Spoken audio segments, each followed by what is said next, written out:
तो हमारे हाथ में परमेश्वर ने जो पुस्तक दी है बाइबल, ये दुनिया की बाकी किताबों के समान कोई साधारण किताब नहीं है। ये कोई धार्मिक किताब भी नहीं है। आमतौर पर कुछ लोग सोचते हैं कि ये ईसाइयों की धार्मिक पुस्तक है।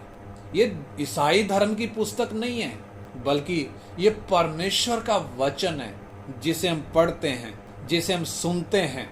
क्यों पढ़ते हैं, क्यों सुनते हैं? ताकि हम इसको सीखें, इसको समझें और इसको अपने जीवन में लागू करें। और हम जब देखते हैं परमेश्वर का ये वचन, ये परमेश्वर के आत्मा की प्रेरणा से रचा गया है। और दुनिया में केवल एक ही किताब है ऐसी जिसको परमेश्वर के आत्मा की प्रेरणा से रचा गया है।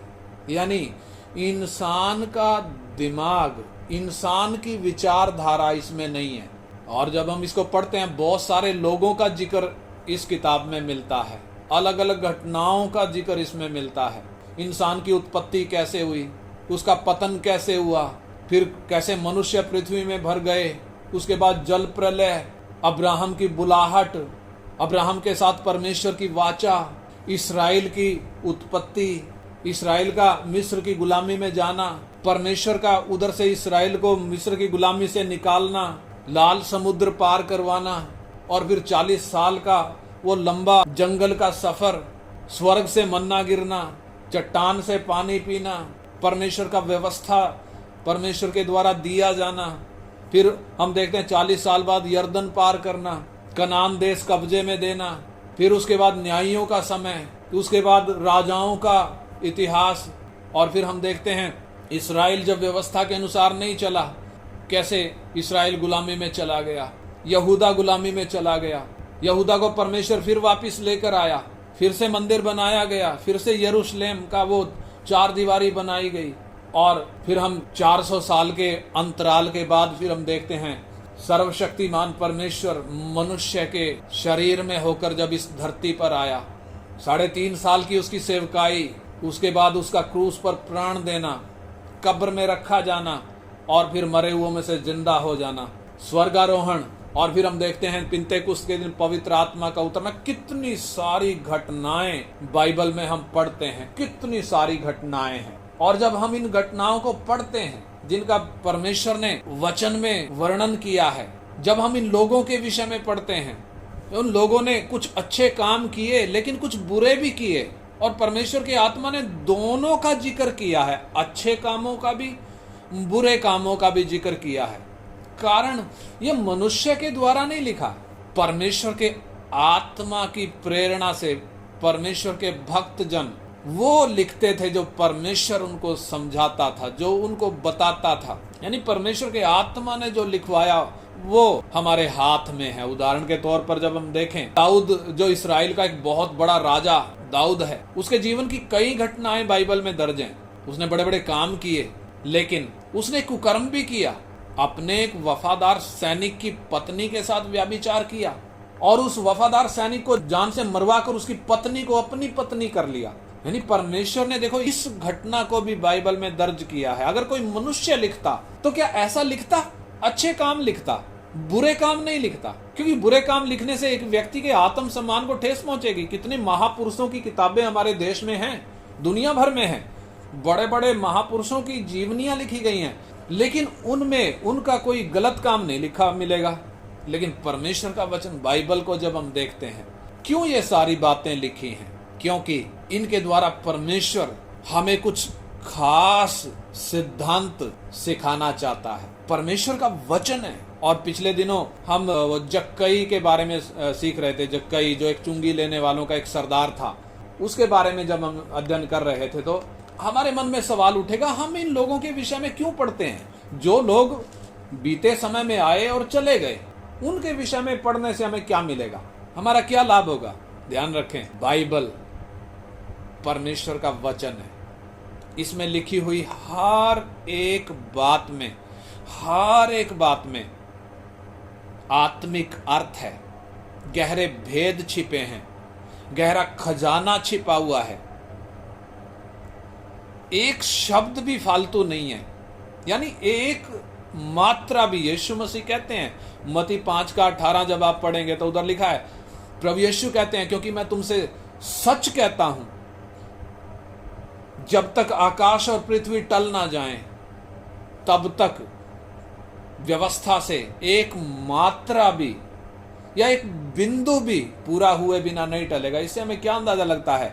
एक मात्रा या एक बिंदु भी इसमें व्यर्थ नहीं है, मतलब से है, एक उद्देश्य है।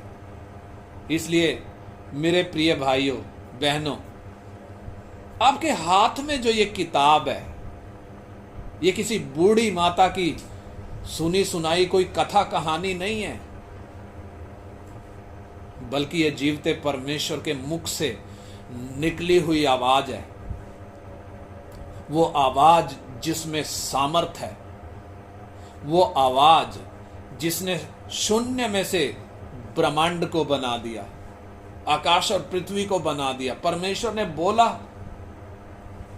और हो गया।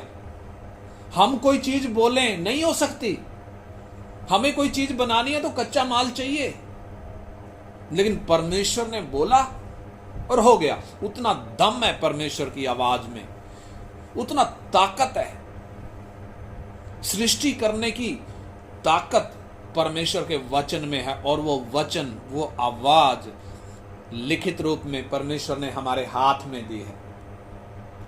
और ये बाइबल, कई लोग इसको अलग अलग मतलब से पढ़ते हैं। कुछ हैं जो इसमें कमियां ढूंढने के लिए पढ़ते हैं, इसमें गलतियां ढूंढते हैं। क्यों गलतियां ढूंढते हैं? ताकि किसी न किसी तरीके से साबित करें कि ये परमेश्वर का वचन नहीं है, ये झूठा है।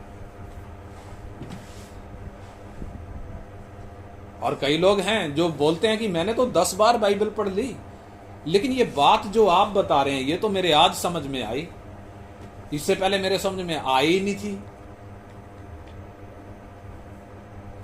इससे हमें क्या समझ में आता है? परमेश्वर का ये वचन हम अपनी बुद्धि से यदि समझने की कोशिश करेंगे तो ये समझ में नहीं आएगा। ये कब समझ में आएगा? इसका लिखने वाला जब हमें समझाएगा। आप सोच कर देखो, दुनिया में इतनी सारी किताबें लिखी गई हैं, कितनों के लेखक तो मर गए,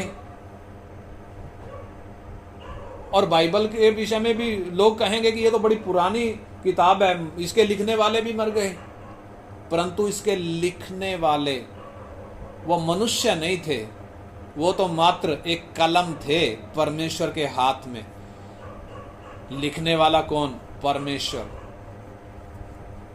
इसलिए परमेश्वर का ये वचन ये कभी टलेगा नहीं, एक मात्रा भी टलेगी नहीं। और परमेश्वर ही है जो इस वचन को हमें खोल कर समझाता है। आज भी वो हमें सिखाने के लिए तैयार है, लेकिन सवाल उठता है, क्या हम सच्चे मन से सीखने के लिए तैयार हैं? जब तक आप अपनी बुद्धि का इस्तेमाल करेंगे ये वचन समझ में नहीं आएगा। सिद्धांत है, ये इंसान की बुद्धि से समझ में आने वाला नहीं है।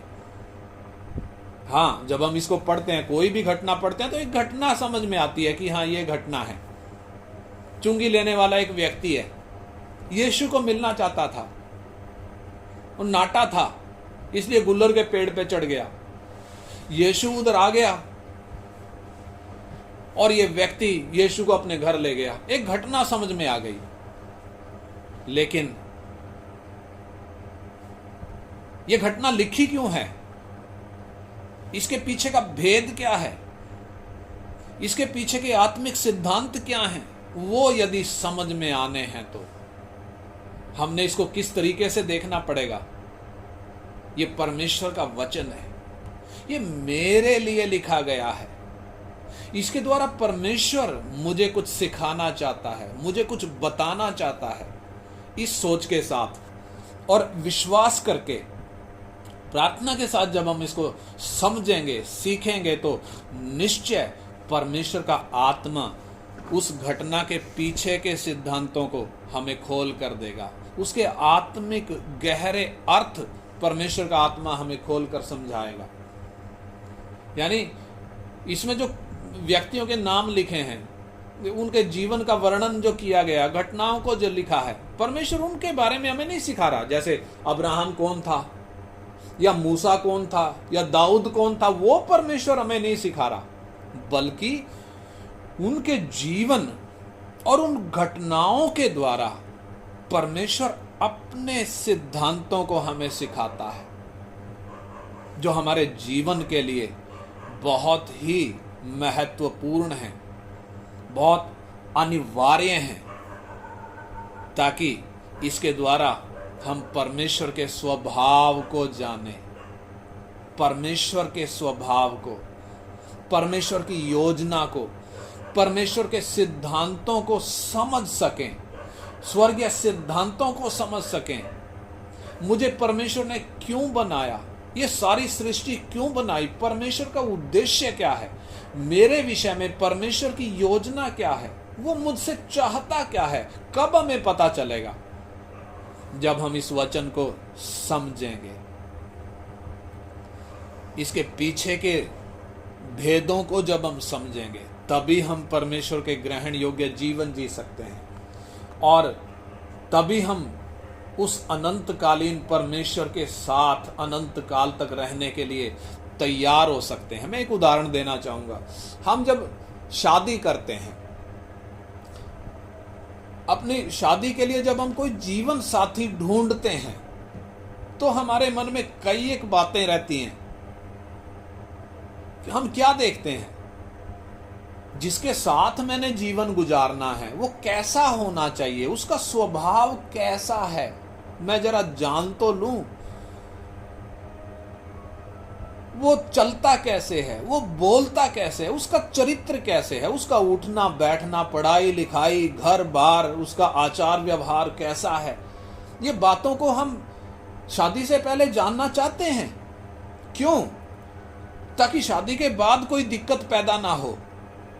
यानी इस धरती के वो थोड़े से जीवन के लिए एक जीवन साथी को जब हमने चुनना है, तो हम इतना कुछ देखते हैं। सवाल उठता है, अनंतकालीन परमेश्वर जिसके साथ हमें अनंत काल तक रहना है,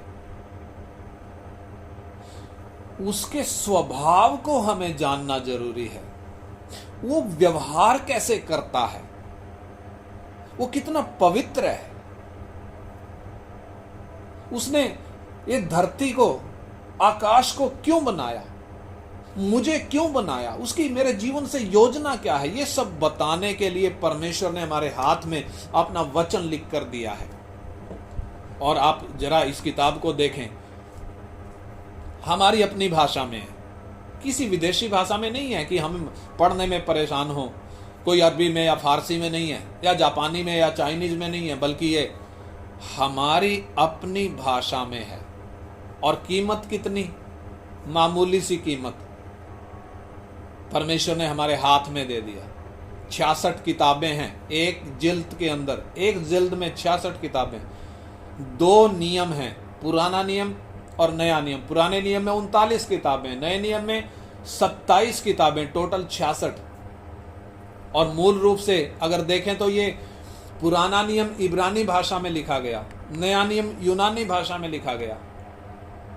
और जब मूल भाषा से किसी दूसरी भाषा में अनुवाद करें तो कितना कठिनाई आती है, क्योंकि उसका जो मूल अर्थ है वो नहीं बदलना चाहिए। अब भाषाओं में कितने लिमिटेशंस हैं, मतलब शब्दों की कितनी क्या कहना चाहिए, कितनी कमी है, सही अर्थ वाले शब्द मिल नहीं पाते। लेकिन फिर भी बाइबल को आप देखें, अगर आज की हम बात करें तो लगभग 700 से ज्यादा भाषाओं में संपूर्ण बाइबल का अनुवाद हो चुका है। कितनी? 704 भाषाओं में पूरी बाइबल का अनुवाद हो चुका है। और उन 704 के अलावा 1500 से ज्यादा भाषाओं में नए नियम का अनुवाद हो चुका है। और उनके अलग करीब 1150 से ज्यादा बाइबल के अलग अलग हिस्सों का अनुवाद हो चुका है। यानी टोटल अगर हम मिलाएं तो लगभग 3400 से ज्यादा भाषाओं में बाइबल के हिस्से अनुवाद हो चुके हैं, या तो पूरी बाइबल या तो उसके कुछ पार्ट। इसके मुकाबले आप दुनिया की किसी दूसरी किताब को जरा देख के, बाइबल को एक साइड में रख के दूसरी साइड में आप दूसरी किताबों को देख लें। दुनिया में कितनी सारी किताबें हैं, धार्मिक किताबें हैं, लेकिन कोई भी किताब बाइबल का मुकाबला कर नहीं सकती। इतनी भाषाओं में किसी का भी अनुवाद नहीं हुआ। कारण बाइबल का क्यों हुआ? क्योंकि ये परमेश्वर का वचन है, क्योंकि ये हर एक व्यक्ति के लिए है, ये संपूर्ण मानव जाति के लिए परमेश्वर का संदेश है। इसलिए जब हम दुनिया के सिद्धांतों को देखते हैं, बहुत सारे देश हैं, हर देश का एक संविधान है, और ये संविधान किस पर आधारित हैं? देशों के। बाइबल में जो व्यवस्था है, इजराइल को जो व्यवस्था दी थी परमेश्वर ने, उस व्यवस्था पे आधारित है दुनिया भर के देशों के ये संविधान। इससे हमें मालूम पड़ता है परमेश्वर का वचन हर एक मनुष्य के लिए है, ताकि हम परमेश्वर के स्वभाव को सीखें, ताकि हम जाने वो परमेश्वर कौन है। जैसे एक और उदाहरण मैं बिजली का देता हूं। बिजली कितनी उपयोगी है। आज के समय में बिजली के बिना हमारा जीना संभव नहीं हो पाएगा, क्योंकि सब कुछ तो बिजली से चलता है। लेकिन आप जरा सोच कर देखें, जो तार, बिजली के जो वायर हैं हमारे घरों में जो हम इस्तेमाल करते हैं, कॉपर के तार होते हैं, लेकिन उसके ऊपर रबड़ चढ़ाई है। ये रबड़ क्यों चढ़ाई? कॉपर के तार क्यों नहीं सीधे इस्तेमाल कर लिए? रबड़ क्यों चढ़ानी पड़ी? क्योंकि ये बिजली का स्वभाव बहुत खतरनाक है। ना समझी से हाथ लगाएंगे तो ये बख्शेगी नहीं, ये जान ले लेगी। ऐसे ही परमेश्वर का स्वभाव भी है। परमेश्वर का वचन परमेश्वर के स्वभाव के विषय में बताता है।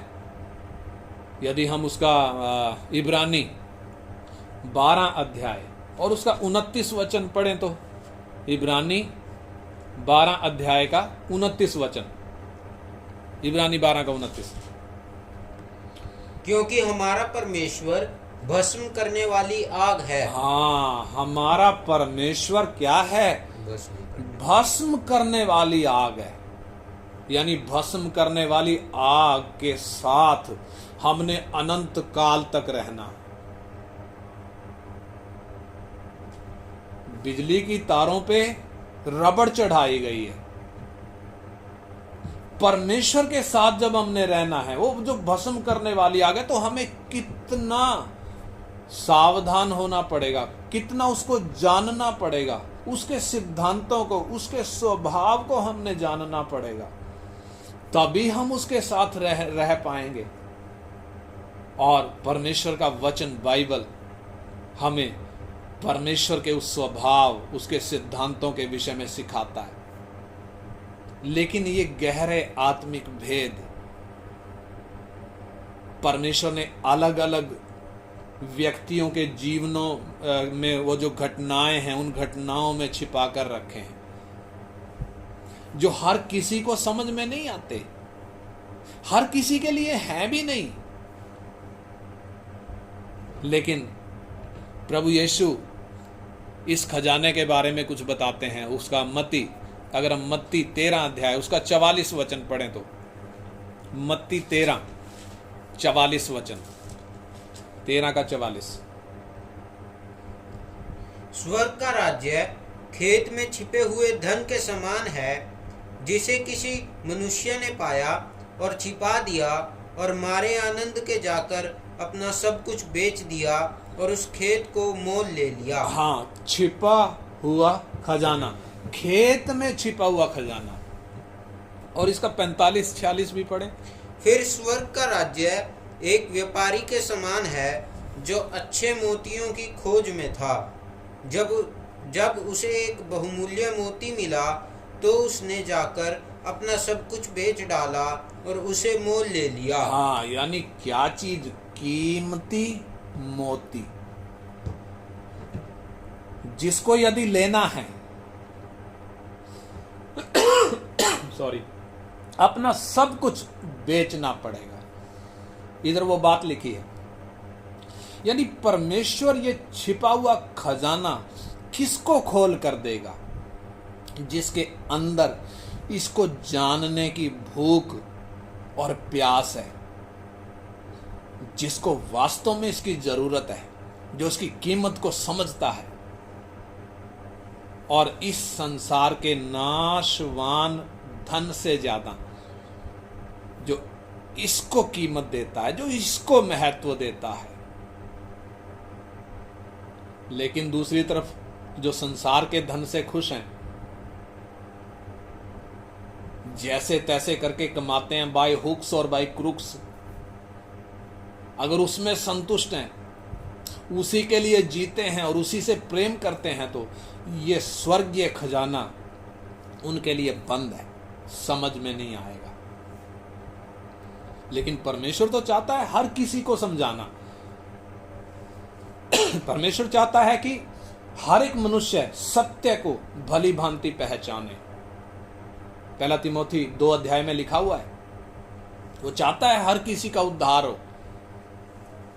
वो चाहता है हर कोई परमेश्वर के सिद्धांतों को सीखे और अपने जीवन में लागू करे। लेकिन कई लोग अनजाने में, सच्चाई को ना जानने के कारण, मैं फिर कहता हूं अनजाने में, सत्य को ना जानने के कारण इस पुस्तक को क्या समझते हैं?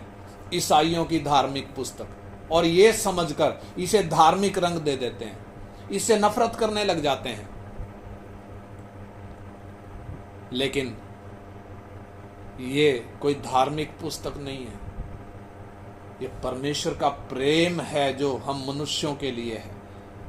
ये परमेश्वर का गिफ्ट है जो इंसान के लिए परमेश्वर ने दिया है। क्या आपको इस खजाने की जरूरत है? जरूरत है तो ये कब मिलेगा?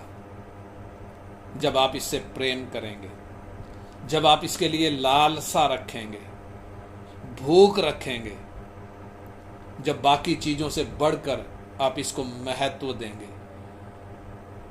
यानी परमेश्वर ने अपना वचन हमारे हाथ में इसलिए दिया है क्योंकि वो हमसे प्रेम करता है। हमारे जीवन में परमेश्वर को बड़ी योजना है, इसलिए वो चाहता है कि हम इस वचन को सीखें। और परमेश्वर अपने वचन के द्वारा हमें तैयार कर रहा है, हमारे जीवन में छोटी छोटी जिम्मेदारियां देकर हमें तैयार कर रहा है। किसके लिए? अनंत काल के लिए। इसलिए बहुत जरूरी है कि मैं और आप परमेश्वर के वचन का अध्ययन करें, इसको सीखें, ताकि उन सिद्धांतों को हम अपने जीवन में लागू कर सकें और हमारा जो जीवन है वो परमेश्वर के ग्रहण योग्य हो जाए और दूसरों के लिए आशीष का हो जाए। इसलिए आइए परमेश्वर के इस खजाने को जो परमेश्वर ने छिपा कर रखा है, हम इसके लिए लगन रखें, हम इसको सीखने का मन रखें, हम इसको प्राप्त करने का मन रखें। निश्चय परमेश्वर देगा। हालेलुया।